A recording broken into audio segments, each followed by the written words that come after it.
Assalamualaikum warahmatullahi wabarakatuh. Pada kesempatan ini kita akan mempelajari materi media penghantar komunikasi bersama saya Munsipuddin.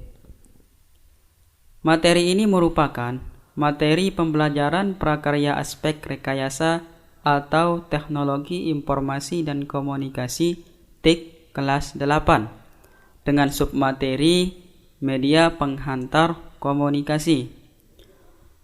Ada beberapa indikator yang akan dicapai pada pembelajaran kali ini. Yang pertama, mengidentifikasi alat media penghantar komunikasi kuno dan modern. Yang kedua, dapat menjelaskan media penghantar komunikasi kuno dan modern.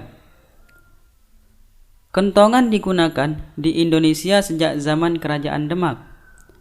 Kentongan berfungsi untuk memberi informasi kepada masyarakat bahwa telah atau akan terjadi sesuatu. Tanda atau kode yang digunakan berbeda-beda. Kentongan besar biasa disebut dengan beduk. Daun lontar sebagai bahan naskah untuk menulis surat. Kegiatan surat menyurat di Indonesia telah dimulai sejak masa Kerajaan Kutai. Lonceng atau genta adalah suatu peralatan sederhana yang digunakan untuk menciptakan bunyi.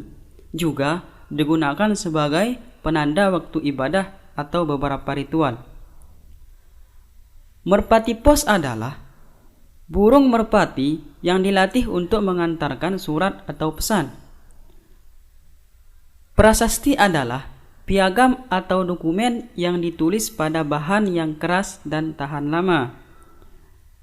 Dahulu, bunyi trompet yang digunakan sebagai alat komunikasi untuk menandai dimulai atau berakhirnya kegiatan-kegiatan tertentu.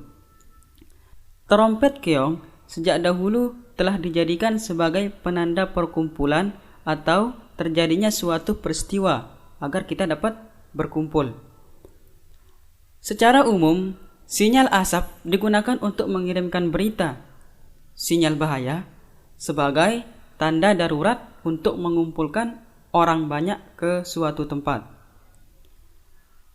Serat papirus digunakan pada masa 500 sebelum Masehi di daerah Sungai Nil sebagai media menyampaikan informasi.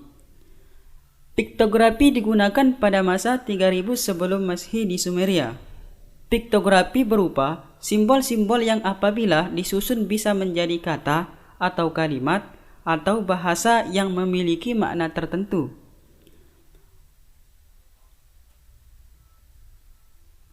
Surat kabar dikenal pertama kalinya tahun 59 sebelum Masehi pada masa Kekaisaran Romawi kuno. Saat itu, surat kabar hanya berisi jurnal kegiatan sang kaisar. Penemuan radio diawali dengan ditemukannya gelombang radio oleh Heinrich Hertz pada tahun 1887,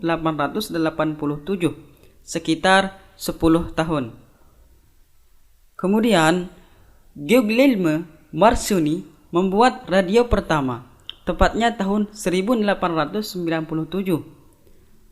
Radio berfungsi sebagai alat komunikasi yang hanya terdengar suaranya saja.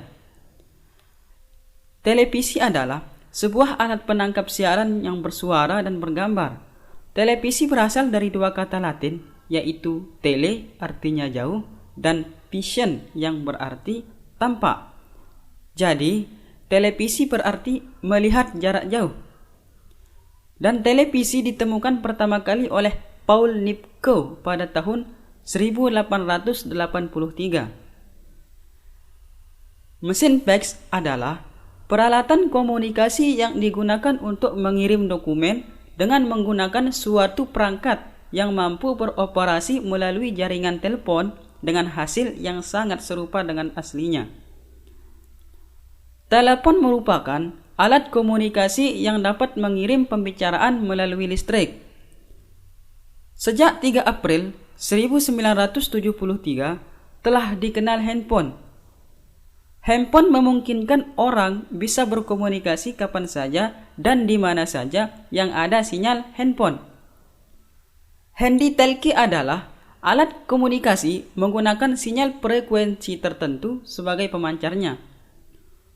Komputer adalah seperangkat alat elektronik yang dipergunakan untuk mengubah data secara cepat dan tepat, sehingga menghasilkan data yang akurat. Komputer ditemukan oleh 3 orang penemu, yaitu Herman Hollerith, Howard Aiken, dan Charles Babbage. Demikian pembelajaran kita kali ini. Atas perhatiannya saya ucapkan terima kasih.